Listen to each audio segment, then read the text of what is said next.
Is the pressure of life getting to you? Is your blood pressure too high? The reality is many of us suffer from little ebbs and flows of blood pressure. But many people also just cruise along with higher blood pressure, and then they spike from that base way too high. Blood pressure is a huge silent killer. Often you don't even know you have it. The symptoms may be I'm dizzy, I feel a little tired, I feel fatigued, I got a headache. But the reality is heart attacks and strokes are often caused from uncontrolled high blood pressure. It's essential to know what your blood pressure is and monitor your blood pressure. As we all get older, our blood pressure increases because we get arteriosclerosis. They even showed after wars, when they do autopsies on children or young men, they actually have arteriosclerosis at the age of 18. But if you're older than 18, or you're 18, you're already starting to get a little bit of narrowing of your blood vessels. The more narrow, the more pressure. Think of this, like a garden hose in your backyard.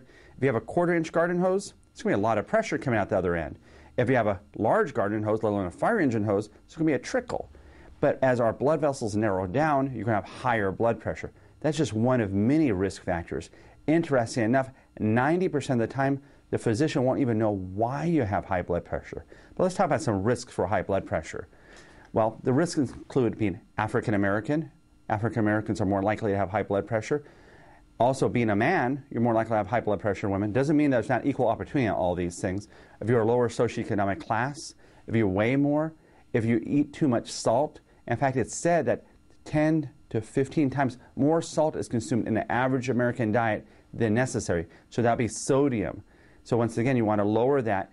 And if you look at a vegetarian diet, it has 5 times more potassium than it does sodium. But the more processed foods you eat, the more problematic. And the more weight you gain, the higher your blood pressure is going to become too. The average person has some 60,000 miles of blood vessels delivering oxygen and nutrients to the 75 trillion cells that make up your body and my body. But for every extra pound, you gain 250 miles of blood vessels. 250 miles. So now if you're 10 pounds overweight, you have 2,500 miles more of blood vessels. That's not a good thing because your heart's pumping. It's a 10-ounce pump.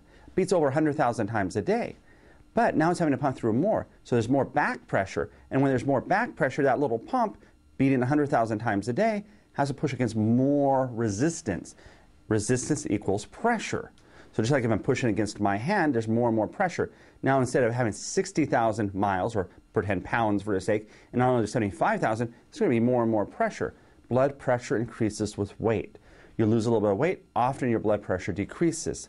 So what is a healthy blood pressure? A healthy blood pressure is 120, that's the systolic number, over 80 or less. So 120 over 80 or lower is your goal. Marginal high blood pressures between 120 and 139 over 80 to 89. So once again, you want to stay below the 140 over 90. Once you hit that little threshold, you've arrived at stage 1 high blood pressure. And so you're cruising along there at that level, and then you have a spike. You don't want to pop a vessel after all. So it's very important to keep that blood pressure lower. Prayerful meditation, staying calm, getting sleep, also important considerations here. Staying well hydrated, controlling the salt, important. Now, stage 2 high blood pressure is anything over 160 for the top number and anything over 100 for the bottom number. So what we want to do is take charge. And remembering, 90% of the time, the physician will not be able to tell you why you have high blood pressure. They just will tell you you do. You're going to be about 6 times more likely to have a stroke or a heart attack if you do have high blood pressure. Also, as we get older, which we can't control, your blood pressure will go up a little bit, rare exception. And remember, African Americans more likely than whites. Doesn't mean that a white person, an Asian person, a Native American person is not going to have high blood pressure. But if you're African American, you want to be particularly conscious of the fact of what is my blood pressure doing. Likewise, if you're of lower socioeconomic class or have more economic struggles, of course, blood pressure. Stress equals higher blood pressure, all things being equal, because when I'm stressed, you're stressed, our adrenaline levels increase. And as a result, when you're pumping, you can pop a vessel, as they say, because your blood pressure increases. So controlling that, very, very important. Controlling the obesity is important. And, of course, looking at where is your weight. If you're pear-shaped and you're overweight, so you have more hips and thighs, you have less of an issue than if you have an apple and you're more midriff.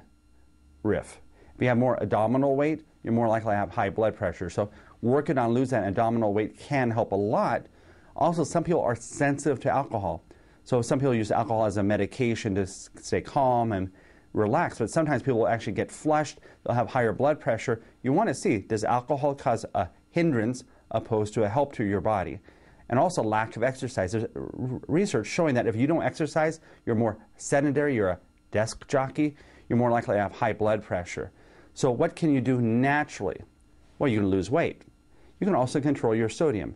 So sodium is a normal salt, like Morton, when it rains it pours. Table salt, you can put the salt shaker aside and or use sea salt that has different kinds of salt in it, and or you can add a little potassium chloride, unless you're on blood pressure medicines, to your regime, and or talk to your doctor, but eat more fresh fruits and vegetables. It's estimated that only 11% of Americans eat their 5 to 7 servings of fresh fruits and vegetables. Vegetables are good for us. Mom said, eat your vegetables, they're good for you. She was right. Eat your vegetables. They're also higher in potassium. Identify your stress and lower it. You can do a stress survey online, figure out what your stressors are, and you're going to say, oh, I already know what my stressors are. Do you? I know when I did an online stress survey recently, I said, oh my goodness, I had no idea that was getting me as much as it was, and it helped me control my blood pressure. You want to also consider things like magnesium. Calcium contracts, magnesium relaxes. So any muscle, including the muscles in your blood vessel veins, or blood vessel arteries, actually cause contraction if you have too much calcium. Magnesium relax. Once again, remember the garden hose, the more wider the diameter, the lower the pressure. Magnesium can be your friend. Also, you want to look at CoQ10. Your heart beats every day. What have you done for your heart lately? CoQ10 is critical for your heart's beating. It's also going to help lower blood pressure. Works often very well with conventional blood pressure medicines. CoQ10 on a daily basis. Make sure it's high quality, though. Also, coleus. It's an herb which actually relaxes blood vessels, also relaxes the airway. Also, arginine.